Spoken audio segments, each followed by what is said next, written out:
Here's a piece of information that a lot of us need to be reminded of a little bit more often. It's nothing new, it's nothing crazy, and it's nothing breakthrough, but here's your reminder. You have a section in your brain called the amygdala.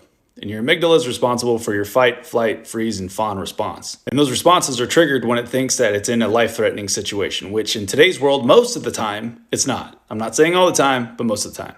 And your amygdala is really good at getting you to believe that you're gonna be in immediate danger, even though that maybe it was just a thought that came in, something happened that you were watching, or maybe it was just you reminiscing on something that happened in the past. This is exactly how you get stuck in negative thought patterns or negative loops. So if you've been told that you're a negative thinker, you're a pessimist, or you've asked yourself why you think so negatively all the time, it's because you've allowed your amygdala to take over most of the time.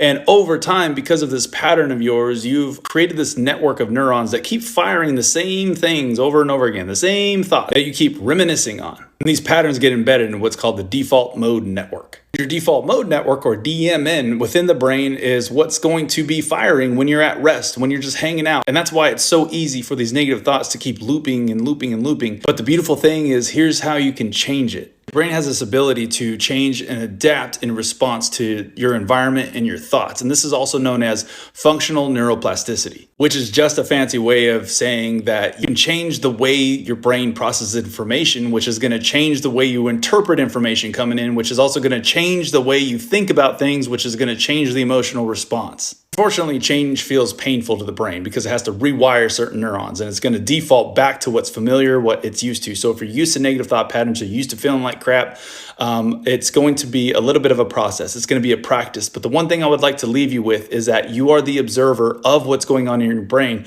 and your brain is just really clever at getting you to believe that you are your thoughts when you're actually just the observer.